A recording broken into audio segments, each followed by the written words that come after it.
On a day when Donald Trump has quite literally scraped the very bottom of that dirty barrel in a desperate attempt to change the subject, for our part, we are not going to take the bait, because we got as clear an admission as any that Donald Trump has tried and failed to turn the page on the furor from his own supporters over Jeffrey Epstein. That news came in the form of an announcement that the Justice Department was reaching out to jailed Epstein associate and Epstein's former girlfriend, Ghislaine Maxwell. Deputy AG Todd Blanche writing this, quote, "At the direction of Attorney General Pam Bondi, I have communicated with counsel for Ms. Maxwell to determine whether she would be willing to speak with prosecutors from the department.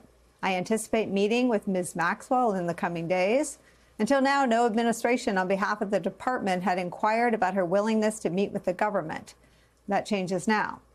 So who is Ghislaine Maxwell and how does she feature in the Epstein case? Well, Maxwell is serving a 20-year sentence in federal prison. She was convicted in 2021 on charges of sex trafficking and other counts.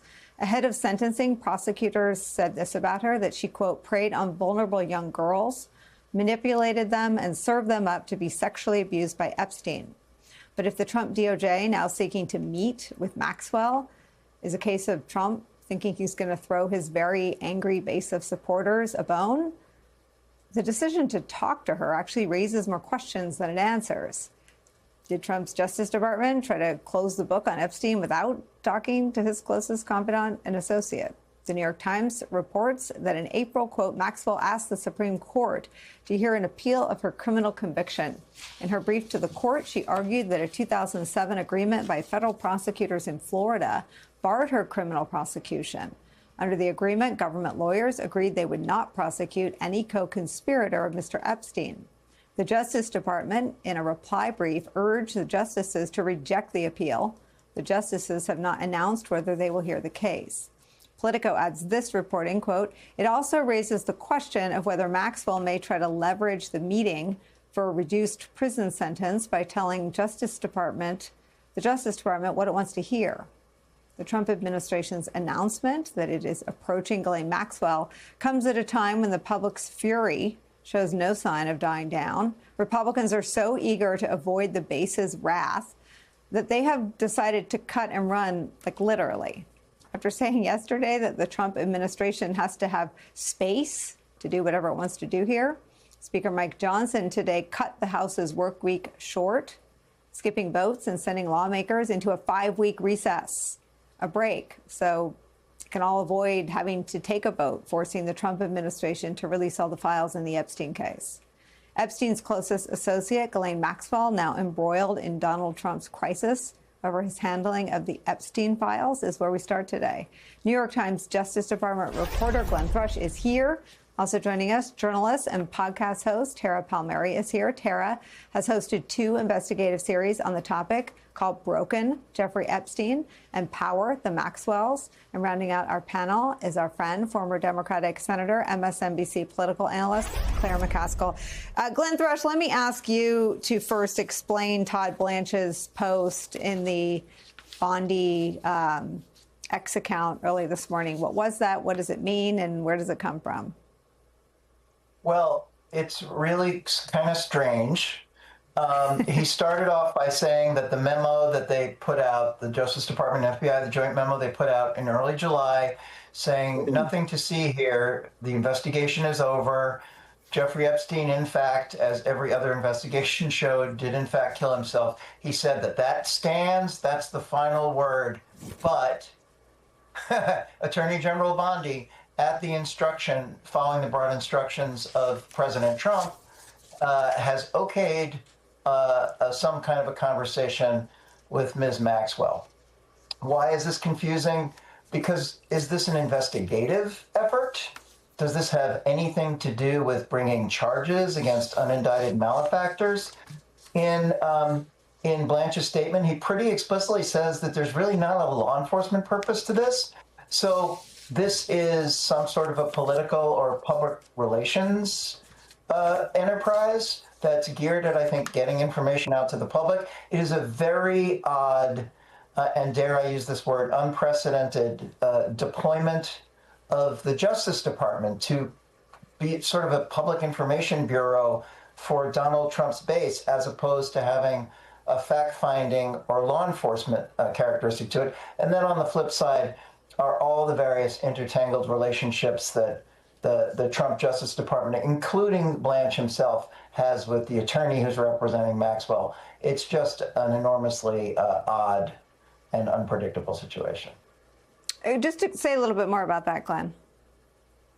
Well, David Marcus, Maxwell's attorney in this matter, who is imminently meeting with the Justice Department, is a friend of Todd Blanche's. They're both criminal defense attorneys.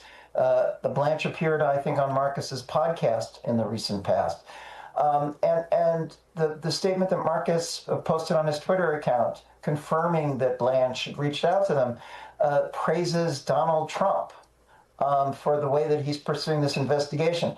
This does not seem, at least on its surface, as any sort of an interaction that will produce a result that is contrary to anything that Trump wants or expects in the wake of this Wall Street Journal report. So it does not seem, it is very much a parallel to what happened on Friday, when the Justice Department under Bondi announced or petitioned a judge to release the trial transcripts from the Maxwell and Epstein grand juries, which are themselves extremely narrow and unlikely to produce any results that would point to Trump, which is, after all, the big question we all have right now. And let me do as I have done every day, quote Kash Patel, quote, House Republicans, put on your big boy pants and tell us who the pedophiles are.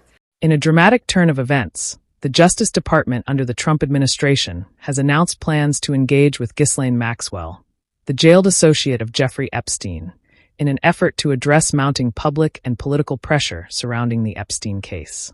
Deputy Attorney General Todd Blanche revealed that, at the direction of Attorney General Pam Bondi, he has reached out to Maxwell's counsel to explore her willingness to speak with prosecutors.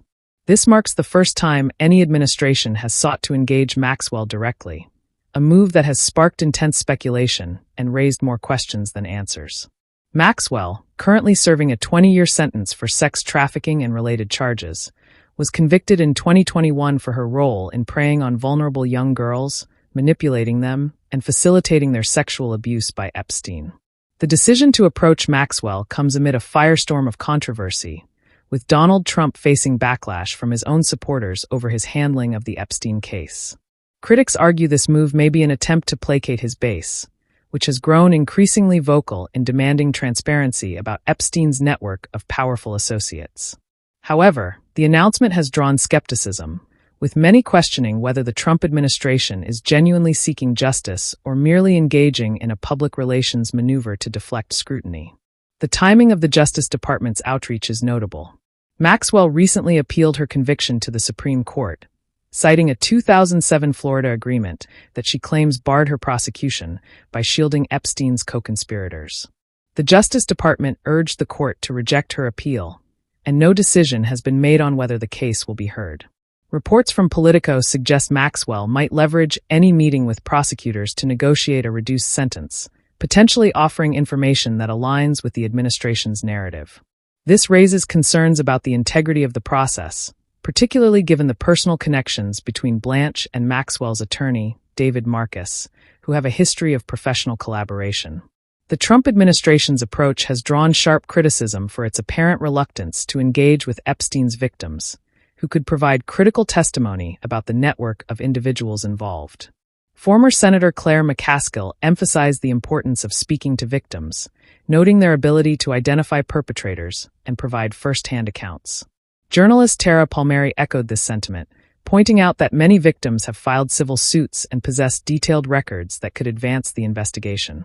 She questioned the decision to prioritize Maxwell, a convicted criminal, over credible victim testimonies, suggesting the administration may be attempting to control the narrative or secure a deal that protects certain interests. The broader political context adds further complexity. House Speaker Mike Johnson's decision to cut the congressional workweek short, avoiding votes that could force the release of Epstein-related files, has fueled perceptions of a cover-up. The administration's earlier claim that Epstein's death was a suicide, coupled with its insistence that the investigation is closed, contrasts sharply with this new outreach to Maxwell. Analysts, including New York Times reporter Glenn Thrush, described the move as an unprecedented use of the Justice Department as a tool for public relations rather than law enforcement. The lack of clarity about the purpose of the Maxwell meeting, whether investigative or performative, has only deepened public distrust. As the Epstein case continues to dominate headlines, the Trump administration faces mounting pressure to deliver transparency. The decision to engage Maxwell, while sidelining victims, risks further alienating both supporters and critics. With the public demanding answers about the powerful figures linked to Epstein, the coming days will be critical in determining whether this move yields meaningful revelations or merely serves as a distraction from deeper questions about accountability and justice.